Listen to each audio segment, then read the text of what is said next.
All right, welcome everyone. Good afternoon and welcome everyone. I'm Jamie Dow. I teach in philosophy and I'm the director of the Steele Center for the Study of Religion and Philosophy. And today we are grateful to have with us President Ellis Arnold, a graduate of Hendrix in 1979, right? And you are going to be retiring soon, so we invited you here to share your experiences of Hendrix and also to express gratitude from us for your service to the college. And so welcome everybody, and I'll turn it over to you. Let's give Dr. Ellis You guys in the back row need to come on in here. Y'all are so far away I can hardly even see you. More seats up here. Do we have to? You can hear Do we have to be here? It's going to be a rowdy group. We don't want to be too close. Well, when James asked me if I would speak today, I told him it will definitely not be an academic presentation. It may not be terribly intellectually engaging, but I've found myself speaking to lots of different groups this fall, locally and beyond Conway, and what I keep suffering from are great periods of reminiscing, and so that's caused me to think back to lots of different experiences on this campus, and that's kind of what I want to talk about today. When I speak to groups, if it's a small group like this, I really prefer to use an outline instead of structured notes. But when I use an outline, as they can tell you, particularly the London Board of Governors, trustees and other groups, that I'll go on and on and on, and I speak way too long. If I have a structured set of notes, then I tend to kind of make sure I get the points across and try to keep some time for questions and answers. But today's going to be kind of a mixture of both. So you're going to get a little bit of some things I kind of want to say that I want to be sure that I didn't overlook, and then some kind of free associating from an outline about some things that come to my mind that are part of my memories of the college.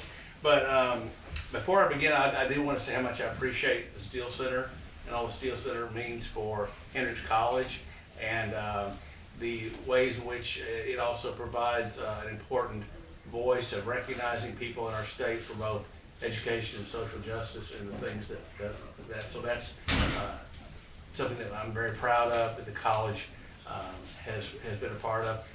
Gosh, more faculty members are walking in. Retired faculty members are walking in. That's really bad. Former professors are walking in. So anyway, so I really want to say thanks for that. And it's also not lost on me that the last time that an alum was president of the college, it was Marshall Steele, for whom the Steele Center is named. So, it's an honor to be here today and get to visit with you.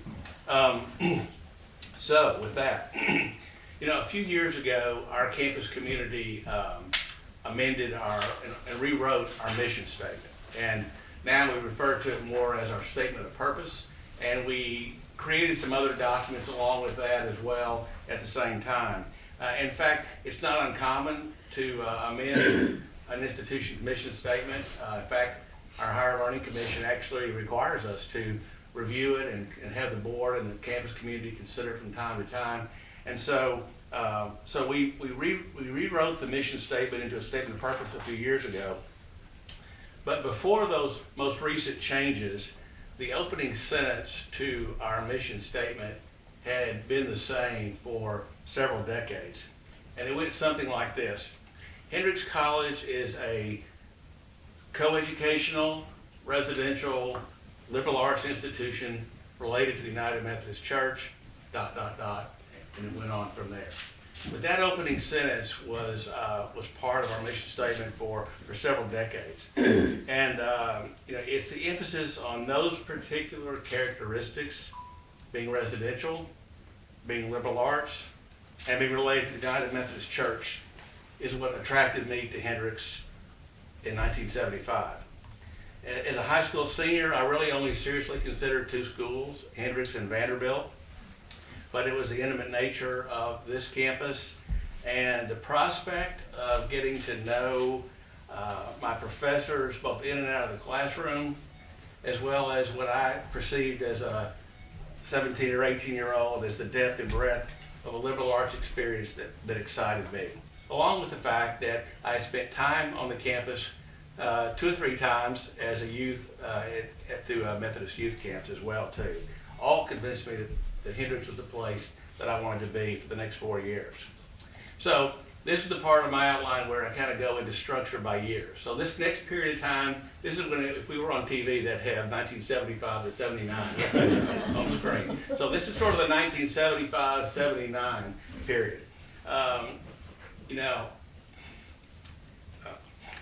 than my parents, probably nothing has shaped me or informed my life more than being a student on this campus. And I really hope that that continues today for the students that are here as well too. Although, sometimes we don't always recognize that for quite some time after we graduate. So some of you may feel that way now. Some of you may feel that way in 5 years or 10 years or 20 years, but hopefully at some point you'll look back on your time on this campus as being really transformative.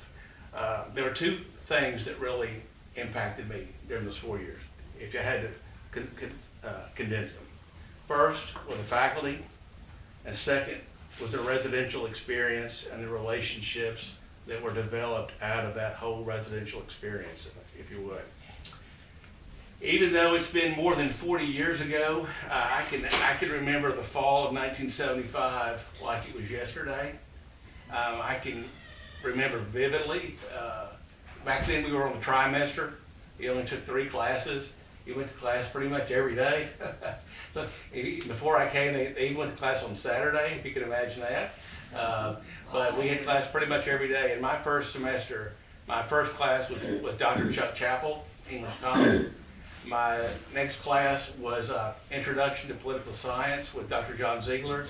And my third class was with Dr. Tommy T, who Ralph and John Arms and Thea may remember, and Tom may remember Tommy T as well. But and to this day, I'm not sure about Dr. T, but I've kept up with, I see Chuck all the time, and I try to stay in touch with Dr. Ziegler here in town, who's not doing well, so be thinking about him if you would during this particular time. But it was what a great introduction, what a perfect example of sampling the liberal arts from my very first term. I mean, I spent time in Trishman, I spent time in Mills, and I spent time in the original, the old Reynolds building at that time. And so, it really was for me, was perfect.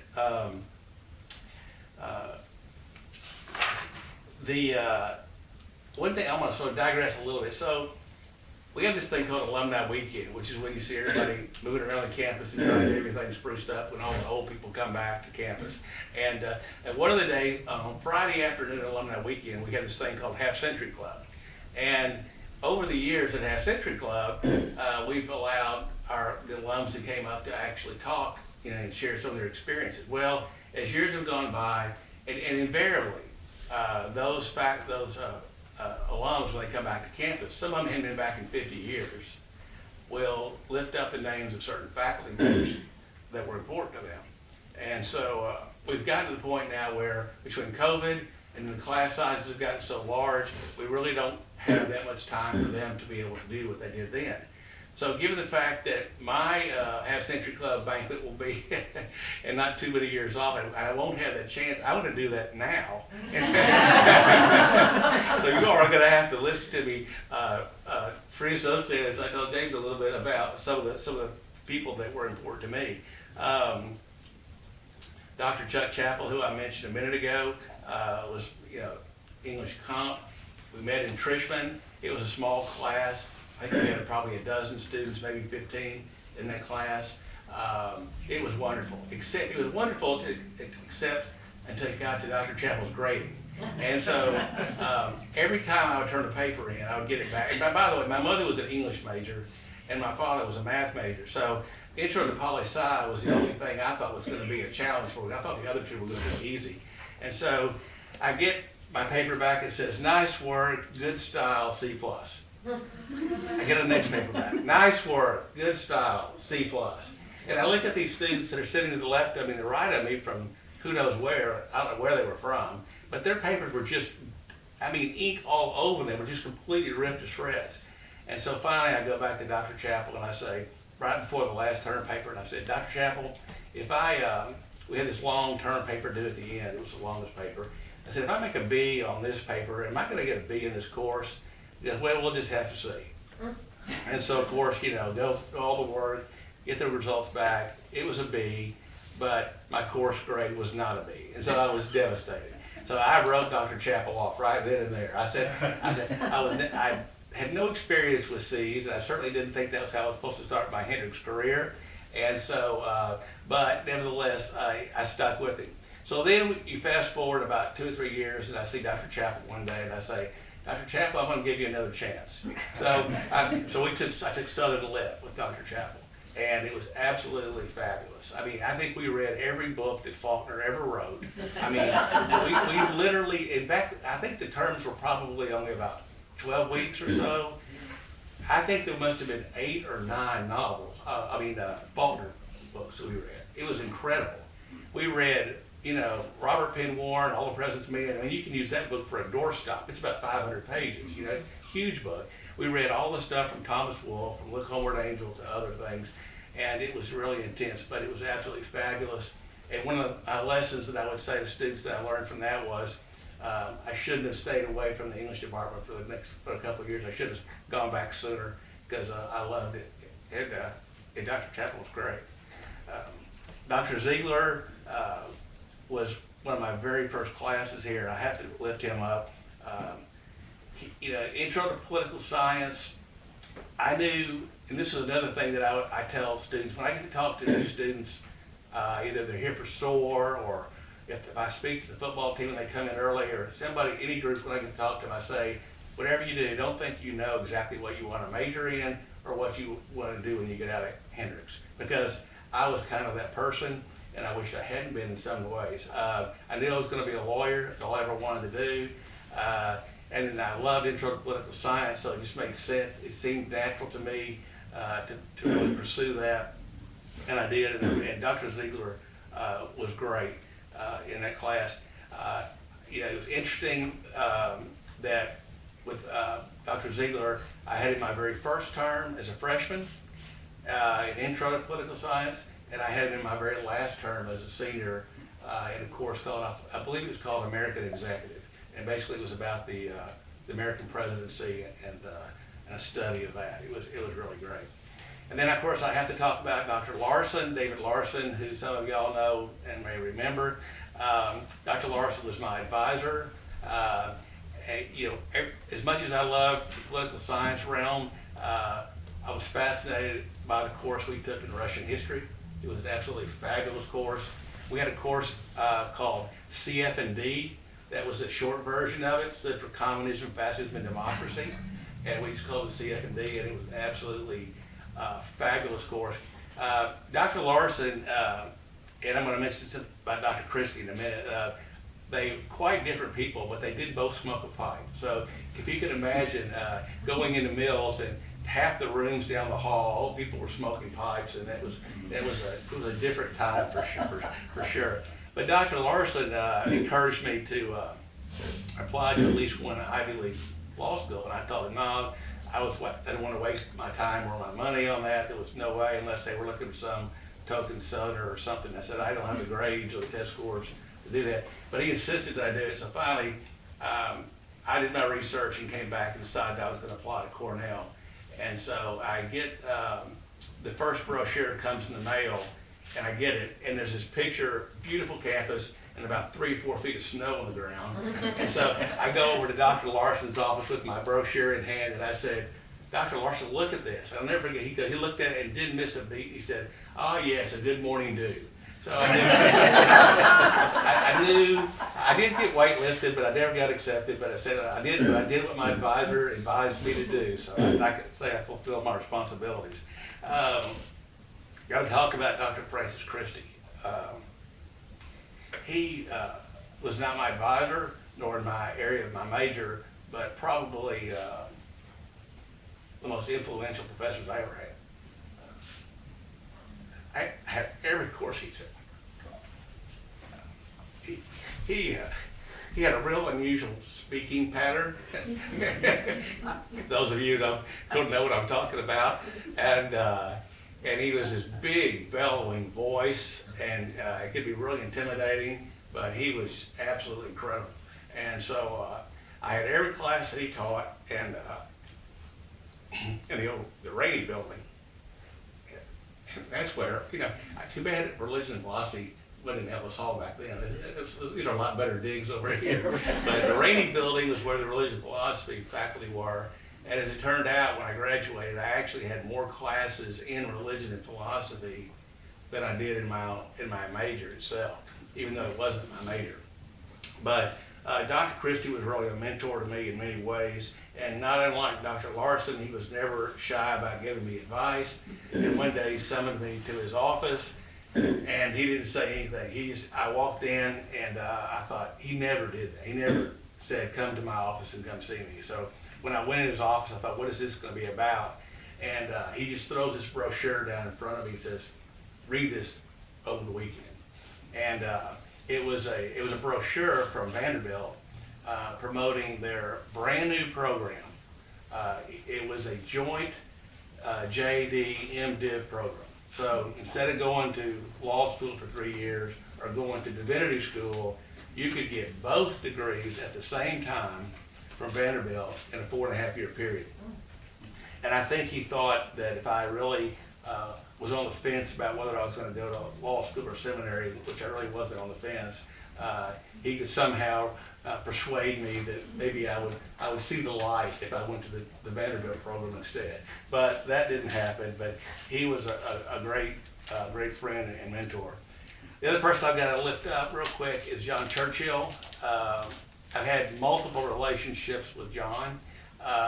The first being when he was a freshman faculty member here. And of course, you think faculty are really old, but gosh, he was like 6.5 years older than I was. And so here he was, a freshman faculty.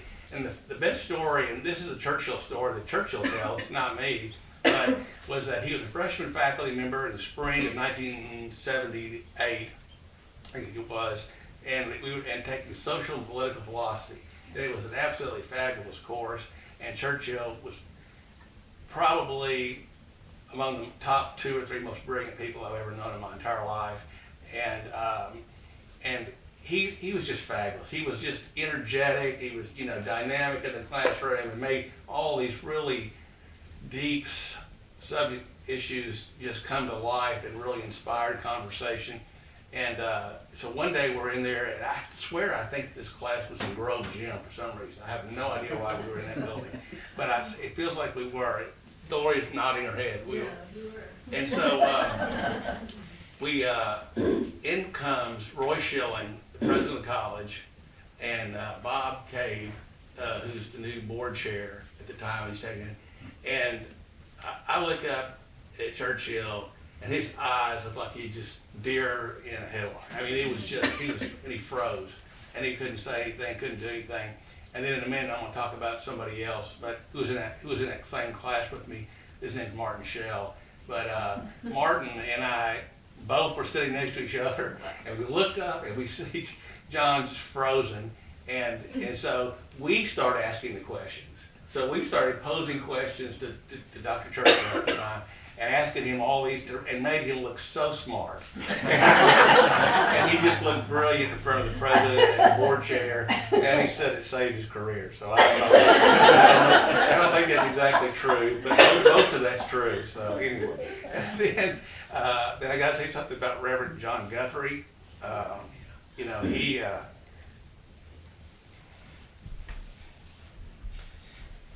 He was a chaplain on this campus who you would describe him as having a ministry of presence. He was everywhere. So we may not have had as many programmatic type activities as JJ and Rock and Wayne and Ellen have offered and for our students now. But he was a person there who really helped students. He met them wherever they were. He'd been a missionary in the Congo, and he was an absolutely fabulous person. And sorry.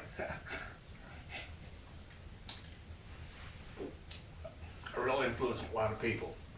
I don't usually say it, but I was instrumental in helping start the Guthrie Fund on campus because it was important to me to find something that I felt like was consistent with John's always he'd do anything for anybody, anytime. And he was always there for people. So the Guthrie Fund is here to support students in need. Anyway, so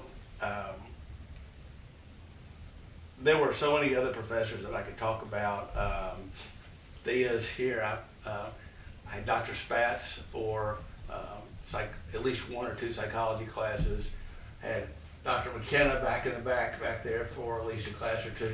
I think we spent a lot more time in the basketball court together than we did, in the classroom. But it was a great 4 years for me. I lived in Martin Hall for all 4 years. Don't hold it against me. I played on the golf team. I played the French horn. The first couple of years we had some small wind and brass ensembles that we did things together. I was involved with Student Senate here and treasurer 1 year and vice president 1 year. I was an RA in Martin Hall my senior year. I say all that just to say, all that, what I've tried to do is describe both the richness of my undergraduate academic experience as well as the residential life experience and the 2 things that drew me here in the first place. So I've got a photograph here, and just to show you, I don't know if I said this or not. I didn't say this, but I don't think I did. It just came back to me. What I really wanted, my remarks today were really, and I should have mentioned this earlier, about 3 things, about serendipity, human relationships, and why everybody should have a liberal arts education. That's really sort of the 3 things I guess I wanted to say is serendipity, human relationships, and why everybody should have a liberal arts education. This is a photograph of the Student Senate, the year in which I was the vice president of the Senate, and I hold that up because this is what Hendrix does. These people, we were sitting around the room, a bunch of 20, 21-year-old people, and these people of this group, sitting next to me on my right is the president of the Student Senate that year, which is Joanne Biggs. Joanne Biggs is the chair of the Board of Trustees for Hendrix College and chairing the search committee today as we search for a new president. So she was there. Next to her is a guy who is a heart surgeon, who is a former member of the Hendrix Board of Trustees. Next to him is a guy who worked here named Rock Jones, who's now the retiring president of Ohio Wesleyan University. Next to him is a guy named Jimmy Gray, who works for a think tank in DC. And next to him is a guy named Martin Shell, who, if it hadn't been for Martin leaving Hendrix in 1990, I would still be practicing law in Little Rock. But his departure was why I ended up coming. And he works at Stanford. And then I see Bud Reeves and others. So in this picture, there are 4 current or past members of the Hendrix Board of Trustees and 2 people who have become eventually college presidents, for better or for worse. So that's the kind of experience that I had with people like that who were leaders, who cared about the mission of this place and really wanted to do everything they could to make it better.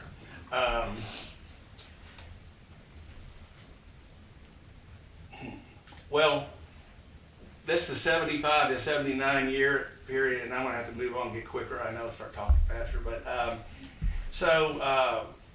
in 1979, my mind was really thinking spring. I was thinking about where am I gonna go to law school. That was really top of mind for me. I'd applied at some places in the fall, and by early spring, I met this freshman girl from East Arkansas, and we started seeing each other quite a bit, and mostly on the weekends. And by late spring, I was trying to decide, I narrowed it down to either SMU or Wake Forest.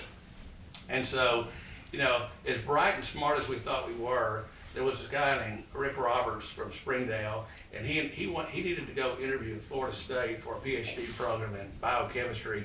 And I was needing an interview at Wake Forest at Winston-Salem, North Carolina. And so we looked at the map, and it was like, it's only about 2 inches to Tallahassee. And then you go straight up to it's a straight shot to Winston-Salem from Tallahassee. And then it's a straight shot all the way back on I-40 all the way from Winston-Salem. Piece of cake, no big deal. Well, as it turned out, it was about 2,500, 3,000 miles by the time we got it all done. But we made it to Tallahassee, and he did his interview, and he ended up going there and getting his PhD at Florida State. And then we drove up to Winston-Salem, North Carolina, and I thought I was totally prepared for that interview. I thought, there's nothing that these people could ask me that I haven't thought about for questions. So I sit down in the dean's office, and this is a true story. The guy, did anybody ever see the movie Paper Chase? Remember with about the dean up at the law school at Harvard, and anyway, the guy in that movie looked like this guy at Wake Forest, and so it was pretty intimidating when I walked in. And the first question he asked me when I sat down was in this deep Southern Georgia accent, "Are you in relation to the governor of Georgia?" And I had absolutely no idea what he was talking about. And I hesitated, and I said, "I am if it's beneficial, sir." And he liked that answer. He chuckled. He goes, "Obviously you're not." And it turned out there was a governor of Georgia named Ellis Arnold. It often gets misspelled, Arnold, like my name. It was actually Arnall, but you see it both ways, which is kind of interesting. But that's the Wake Forest story. Came back. I decided after that I was going to SMU, and that's where I was going to go. Well, until that summer of '79, it got to be July, and by that point in time, I wasn't sure that I really wanted to be 350 miles away from Hendrix, and so 3 weeks before I was supposed to show up at Lawyer's Inn, which was the dorm on campus for first-year students, I called the Bowen School. It wasn't called the Bowen School of Law back then, the law school in Little Rock. And I just said, and I sent them a deposit. I sent several deposits out to different places for admission. And so I called them up and I said, I just wanted to know if it was too late to, enroll at the law school in Little Rock. And they said, "Oh, well, we thought you were coming. We had you down in deposit." I said, "That's right, I am." So I hung up with that, and so I didn't even know where the law school was. I had never even visited the law school in Little Rock. But I knew that ultimately I was going to practice law in Little Rock, and that was going to be my plan anyway. And it turned out I had a fabulous experience there and had lots of great clerking opportunities and loved every bit of it. So those were sort of my early Hendrix years. That got me on track to where I thought I was supposed to be, which was, practicing law in Little Rock, which I did from 1982 to 1990. And I loved every minute of it. In the late 80s, I actually started my own firm. I did mostly commercial transactions and business litigation and things of that nature.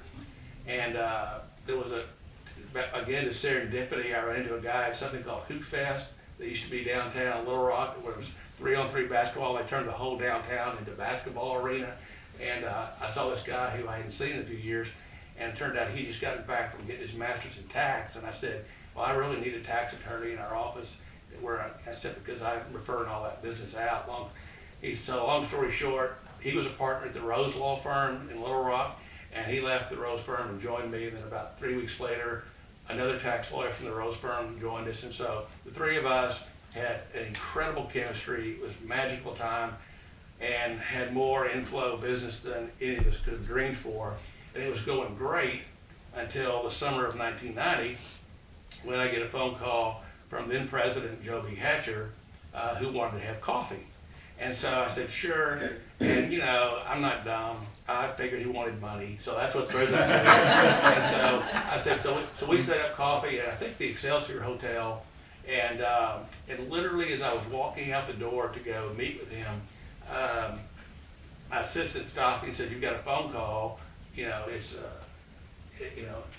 your wife." And I said, "Oh, I've got to go." And he said, "Well, you better take it." So I come back, grab the phone, and this time it's not my wife, it's our 5-year-old daughter. He says, "I'm going to have a baby brother or a baby sister." So that's how I found out that Kim was literally pregnant with our future daughter Grace, who graduated from Hendrix in 2013. And so I thought, wow, that's a life-changing moment. So then I go see Joe Hatcher for coffee, thinking, you know, I have my check ready to go, and he wants to talk about coming to work at the college. And I had thought that was, you know, the dumbest thing I'd ever heard of. Why would I want to leave everything I've ever wanted to do my whole life to come do this? And then he said, well, you just need to think about it and give it some thought. And so long story short, after 4 or 5 weeks of that, I felt like it was what I was supposed to do. And I think the things that attracted me back to Hendrix in 1990 were the same things that attracted me to Hendrix in 1975. And it was also a sense that I needed to be a part of something that was bigger and more significant, perhaps, than just, you know, being in private practice. So I come to the interview. This was not part of, none of this is in my script.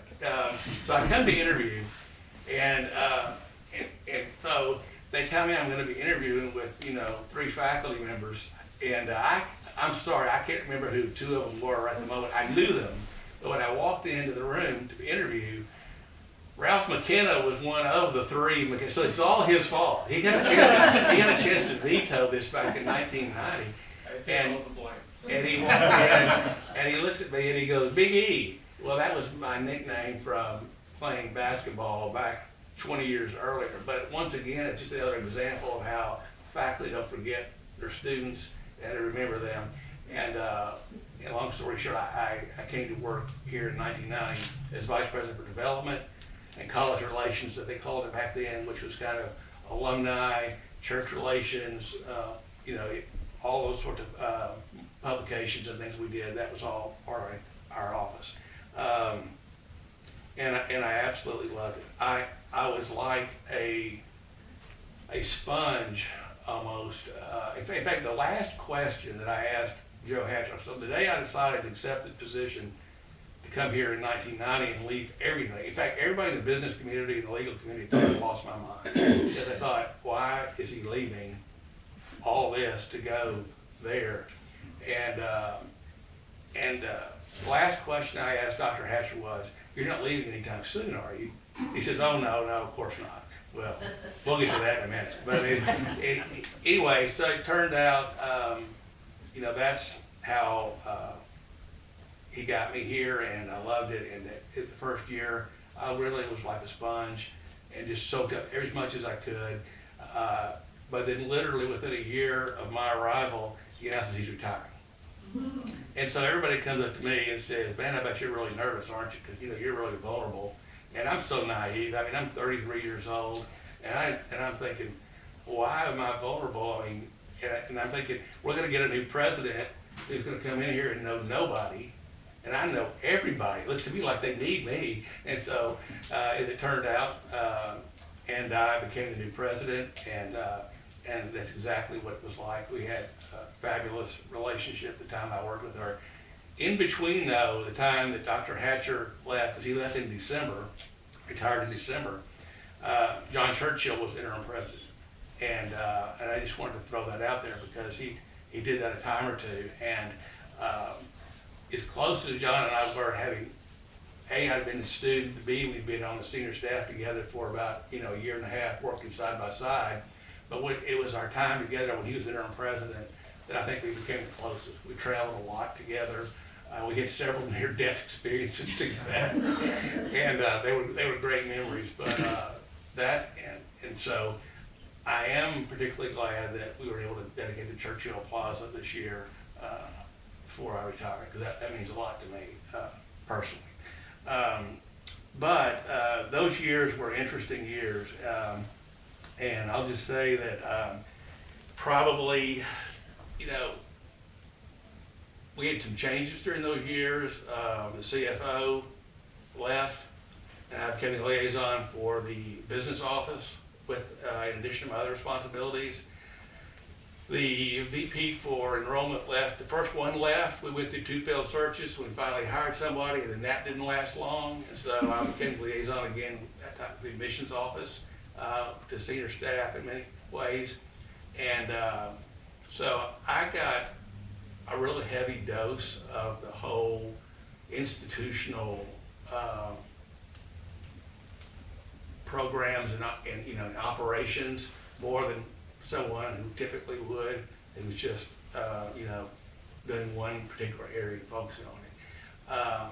And I loved it, and I really gravitated toward it. And so by the summer of '96, and you know, I hadn't been in higher education 6 years, and I get a call from the search firm, A.T. Carney, I think was the name of it, and they said somebody had submitted my name for this little Methodist college over in Jackson, Tennessee to be president, and wanted to know if I would pursue it. And so, you know, I went and talked to Ann Dye, and I told her about it. She said, "Oh, I think that's great. You should do that. You should go and see what happens." And so I did it for the sole purpose of trying to find out, you know, in the future, if this is something I wanted to do, you know, how do those processes unfold, and what is that like, you know, to go through an interview for something like that, even if I got past the paper cut, you know. I didn't have to get past the paper cut. Well, it's a perfect example of, and this is something that I've told our board, I've told people who are on our search committee, you know, different people are the right individuals, he or she, depending on what's needed at that particular time and what's given and what their particular skill sets are. And someone could be enormously qualified and have lots of experience, but their skill sets and strengths may not be quite in alignment with what that particular institution needs for that particular era of their history. And so matching those things up is really important. And for whatever reason, you know, I knew from reading, because the little school in Tennessee called Lamont University was in a ditch and was not in a good place at all. And everything that they needed to turn around, I felt like were the areas that I had developed to the extent you can develop some level of expertise in less than 6 years. That's what I felt like I was strongest, most of my strongest areas of ability. And so, we went to Lamont. And in fact, the irony of the story is that the night they were supposed to call and make the offer of the job to somebody, one of the 3 finalists of the position, sitting around the table, living here in Conway, and literally thinking to myself, if I take this job, you know, and it goes well, I'll be there 7 or 8 years, maybe 10. Then where am I gonna be? You know, it's like my whole life had been in the 30-mile circumference of Little Rock, and here, you know, we're living in another state with, you know, no prospects for anything. But once again, you know, serendipity brings things full circle sometimes. And so it worked out. We went over there, spent 8 years, loved every bit of it. Wouldn't trade it for anything. And there weren't, you know, and I can't tell you how many, one of the fun things about being over there was the Hendrix connection. There were a couple of Hendrix faculty, there were a couple of Lamont faculty members who were Hendrix alums. Joe Fleming was one, he was still in the music department over there. And gosh, I just went blank. There's other on, the other guy, he was also in the music department as well. And but I hired many Hendrix people. It was like a direct transit to Jackson from Conway over there, including some faculty members one or two are still over there teaching. They were Hendrix alums. They went to teach us. So it was a great experience, but and I very much, you know, we loved it. But I wanted to get back to Arkansas eventually, and ultimately had that chance to do that. And then I won't go into all the details of that, except to say I ended up at Pulaski Academy as president head of school there in 2004, and was really enjoying it and pulling off some big things. We doubled the size of the campus. Literally, we acquired the entire Fellowship Bible Church campus, which is about a $20 million campus. Got a 5,000 seat auditorium, an athletic facility. I mean, it really transformed the institution. And then we had several, you know, 7-figure gifts, which the institution had never had before, ever. And then I get this call one day, and it's supposed to be Tim Cloyd, and actually it's Tim Cloyd and Rock Jones on speakerphone saying, Rock's staying, I'm leaving and going to Ohio Wesleyan, would you be interested in coming back here? And I said, it's really not a good time. I said, we got a lot going on right now, and we're right in the middle of this campaign that we're working on. And long story short, once again, you know, the draw of the things I talked about earlier that were important to me. In fact, the board chair, the PA, when I told him about it, first he was just, you know, very sad and disappointed and wished me well. And then about 10 o'clock that night, he said, can we meet at 5 o'clock tomorrow morning? This guy's a doctor, so he goes, I gotta talk some more. So I said, sure. So I met him at 5 o'clock the next morning, and he said, he thought he knew, he's like a lawyer, never ask a question you don't know the answer to. Okay, he thought he knew the answer to this question, but he looked at me and he said, you know, where do you want your legacy to be? And I really actually hadn't thought about it in quite those terms. What I had thought about was that this enormous thing that we had just done, this huge campus expansion and master planning and all these things we've done, was probably a once in a generation kind of thing for a school like that. And that's the kind of thing that, you know, if I came back to Hendrix, I was going to get to be a part of on an ongoing kind of basis. And that was attractive to me.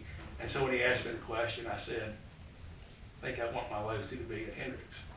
And so that was the end of that. And I came back to Hendrix in the summer of '08, and it has been a blur ever since then, I guess. I did have notes. I told you I got off the notes. I wouldn't.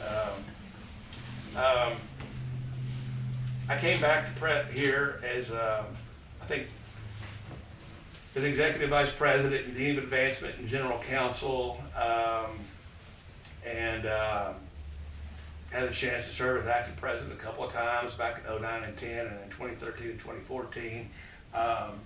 You know, I don't know what people will think about, you know, when they think of me, they run and hide, I think I'm gonna ask them for money, you know, fundraiser or whatever.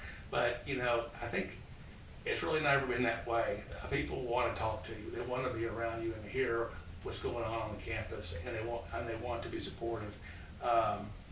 We finished a $100 million campaign. You know, one of the things I didn't say, I didn't really talk much about my time the first time here, except the experiences. But the very first thing we did when I got, literally the day I arrived, Joe Hatch said, get in the car, we're going to go raise money for a library. And so that's when we built the Bailey Library. The very first project we did when I was here the first time was the Bailey Library. And during that time, we created the Heritage Society, which we now call the Altus Bell Society, which is a way to recognize people for their estate gifts. We did a lot of other things, and what I think I was really proud of was we created really the first comprehensive campaign in college history, and started fundraising on that before I left in '96. And that campaign was about $42 million was the original goal. But that was to completely renovate John Hugh Reynolds building and add on the Axiom wing. That was to build the D.W. Reynolds building. That was to do all the new houses that are residential houses. And we never done a comprehensive campaign like that. And we were really well on our way, almost out of the quiet phase when I left to go to Atlanta. So I had a chance to be a part of that first comprehensive campaign and sort of be the architect, if you will, for that campaign. Came back when the $100 million campaign was well underway, and then we were fortunate to finish that campaign off. And then with the $110 million campaign, we were able to actually meet it early, and you know, we've recently announced that we've reached a $150 million goal. So you know, that's all good and well. I did have to sit down and start thinking about, you know, what projects, you know, did that, you know, have entailed. And like, you know, as I walk around the campus, it's like it's hard to go someplace without thinking about something that I've had my finger in at some point a little bit. But there's the Bailey Library we did the Green Chapel renovations, we did the new houses, we did the renovation expansion of Reynolds and Axiom, the construction of DW Reynolds, the Student Life and Technology Center, the Young Wise Memorial Stadium, the Sturgis Center, the Hatcher Tennis Center, the Dawkins Welcome Center, the Creative Quad, and now the renovation of Martin and Deasy. That's a lot of buildings. In fact, when we did the Bailey Library, there hadn't been any new construction on campus since the Mill Center. So there had been this huge gap of time. And so that's a lot of change. But at the end of the day, it's like I tell her, it's really not about the bricks and mortar. The bricks and mortar are just the vehicles that are used to help, make the educational experience better for every student on this campus.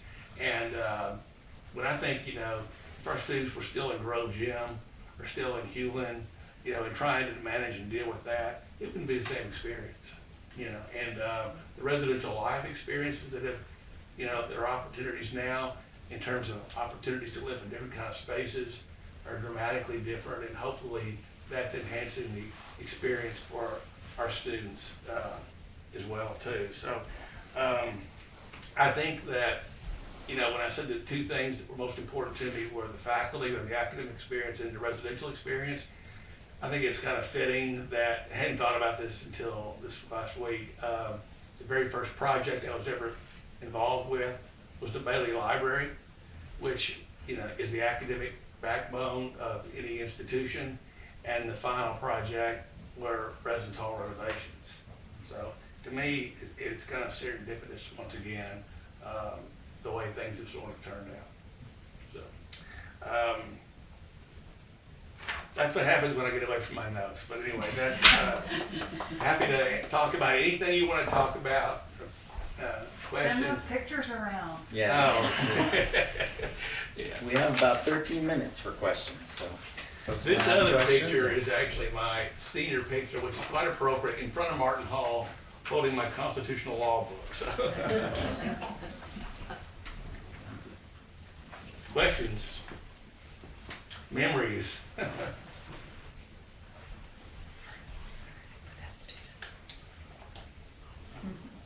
What do you think your favorite role was My favorite role? at Hendrix? Ooh. That's a good question.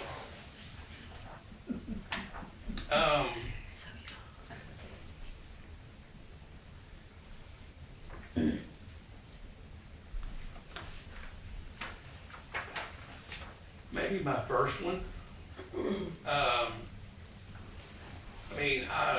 It may have just been that time in my life in which, I never felt like I was coming to work a single day. That entire 6 years before I left. That's not to say I've ever, and on the flip side is, I've never, in the entire time that I've worked at Hendrix, I've never dreaded coming to work. But there's some days I look more forward to it than others. But during those 6 years, I'll have to say, Jennifer, that, I loved every minute of it. And the interesting thing is, one thing I didn't even mention was, it was really pivotal.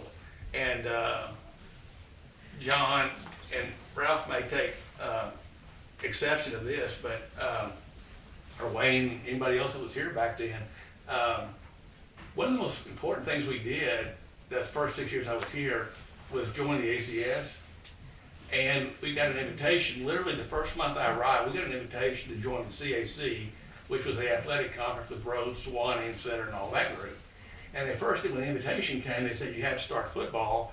And we said, no, we're not going to start football. And they came back to us again and said, okay, we still invite you to join the conference, and you don't have to start football.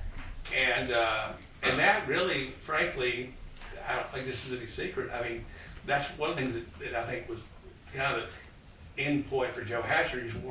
Was exhausting going through that year of looking at all the transitions, because it was hard for we didn't have any sports back then. Men's basketball, and Cliff did a great job with what we had, but it was a big change. And Churchill took a lot of heat for that because everybody thought it was Churchill's idea. They wanted to turn Hendrix into Rhodes or something. And I was frankly one of the strongest proponents for it because I thought it was an opportunity, and I still think this is the case, for Hendrix to be associated with Rhodes and Sewanee and Trinity and San Antonio and all these others in Center College. You know, we're talking 1990, the fall of 1990. And we were, I mean, when I was a student here, 95% of our students came from Arkansas, the rest came from Texas, and we considered them international students. I mean, we didn't have to, it was all Arkansas people, and we knew we needed to be able to recruit beyond the borders of the state if we were going to be successful and position the institution in a group of institutions that were highly respected. So the ACS consortium actually really lifted us in some ways and brought us into conversations with places we'd like to think are our peers, but many of them are aspirational institutions. And then the CAC did exactly the same thing. So every time an admissions counselor, and Diana Arms goes to, you know, Texarkana, Texas to recruit back in those days, or whoever it was, you know, they say, Hendrix, we don't know about Hendrix. They go, well, are you familiar with Trinity or Southwestern? Well, yeah. Well, they're in the same athletic conference. Or you go to Memphis, you go to Nashville, and you start recruiting. And if they're not familiar with us back then, 30 years ago, it created a point of reference, which is kind of ironic that athletics created a point of reference.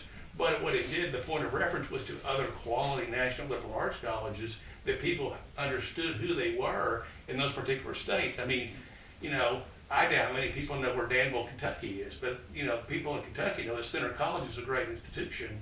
And so being associated with those institutions, you know, lifted the boat, so to speak, for us to be able to, I think, recruit more regionally, you know, 25, 30 years ago than we might otherwise would be. So that's my story, I'm sticking to it. But those 6 years, well, yeah, thank you. I was, without revealing any names or anything like that, do you have a particularly vivid memory of any efforts to raise money with individual donors that just strike you as like interesting, funny, heartwarming? Yeah, I've got several. Now, that's a good point.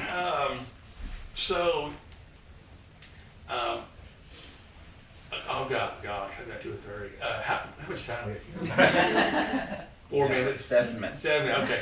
Well, these can be embarrassing. Well, one was, I'll just say that we had a donor in South Arkansas who, we were in her will for several $1 million, and I was on the honorary degree committee the year in which we decided to give the award to Hillary Clinton, and that was because of all the work she had done in the state of Arkansas for education.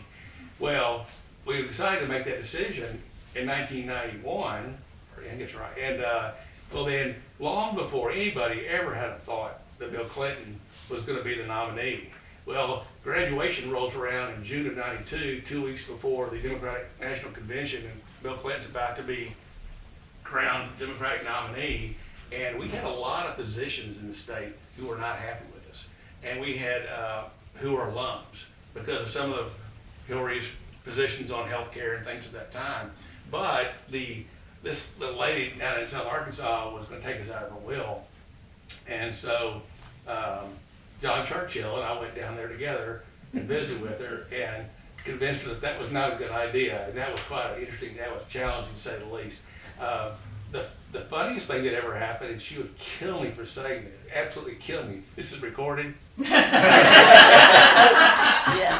Was Charles Morgan and Ann Dye and I went to call on the Olin Foundation, which I can't stand those people. They never gave us any money, and they gave buildings. They did entire buildings, and we went to New York to see them and call them. And we were coming out, and it was one of those buildings where the doors lock. You know, you can't just walk into their offices.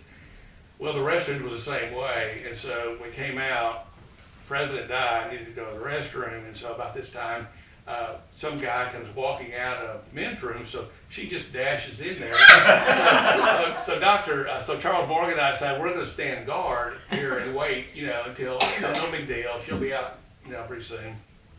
Well, about that time, Larry Milas, who's the president of the Olin Foundation, comes walking out of his office, headed to the men's room. And so we have to sort of turn him around and keep escorting him down the hall until we could keep him occupied long enough for him to escape out of the restaurant. So that was a fun story. The most recent thing I'll just say and leave it with this one. There's a lot. I can't tell you the stories from our but the one that probably meant the most to me most recently was in January of this year when I had visited with somebody about making a pretty significant gift to support our faculty and staff compensation plan. And hadn't heard anything for a week or two, called me right before Christmas and said, we'll get back to you after the first of the year. And she calls and says, you know, gonna do this, and well, we're gonna do it for X more than I'd asked them to do. So I gave even more money than I'd asked them to consider. And presumably you hadn't been shy with your original. that's, you always makes you wonder, did you under it? But no, I don't think we, this was a perfect example of someone who believes in what you're telling them to be true, and how I could make the case that we had invested tens of millions of dollars in bricks and mortar on this campus. We've raised a whole lot of money for endowment for scholarships for our students on this campus, but we hadn't invested in our most important asset and resource, our faculty and staff, like we need to. And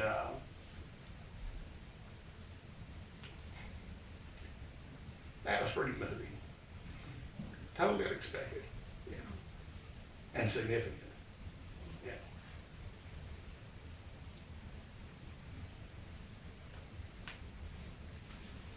Ralph, Tell us or who? Tell us. Just a quick comment. Oh, I'm sorry. No, go. Okay, you were talking sports again, and how Hendrix got its name on the map with the conference and all that. But the notion that there was not existing sports on campus is something that I want to talk about, because I'm not a very good basketball player. But we had the faculty team, which Cliff took care of. We had the A-League basketball, which picked up all the rest of the good basketball players in campus. And then there was something called the B-League. And I think, and no offense, but I think you were probably playing for a B-League team, which was Martin third floor or whatever it happened to be. And that gave the faculty a chance to play with students. Yeah. And it was just the most wonderful experience.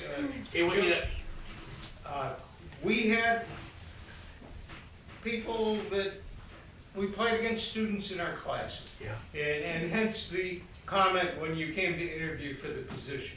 Joe Hatcher was a B-League tennis player. He and I got to be partners in the tennis league, playing against people that just loved the game, played for that reason, not because we had a terrific amount of skill in it. So that I thought that was one of the most valuable experiences in Hendrix, was getting to know students in that kind of way. I couldn't agree with you more, Ralph. And you know, I didn't mention it, but I mean, intramurals was a huge part of my undergraduate experience. Recently at Parents Weekend, I mean, I played on every basketball, football, softball team that we had in intramurals, and you picked where you lived in the residence hall based on who you wanted to basically play with, and that's how you decided where you were going to live. And for the guys, at Parents Weekend, Family Weekend, there was a parent there who asked the question about intramurals because she was an alum and had been out, 20 years or so or longer, and I said, well, when we had intramurals, we only had 8 athletic teams on campus. I mean, there was this huge number of people who enjoyed it for fun, as you said, Ralph, who enjoyed the intramurals, but didn't have an experience because we had men's basketball. I mean, in 1991, we didn't have women's basketball, we didn't have baseball, we didn't have softball, we didn't have soccer, we didn't have anything. We had swimming, women's volleyball, men's basketball, tennis, golf, maybe one or two other things. And so what's happened now is you've got 22 sports, And so many of the students in there really, so less chance for intramural, but it was an integral part of all of the people who attended school in the 70s and 80s for sure. Absolutely, yeah. Did you ever something? Well, let's thank Ellis for sharing his experiences with us.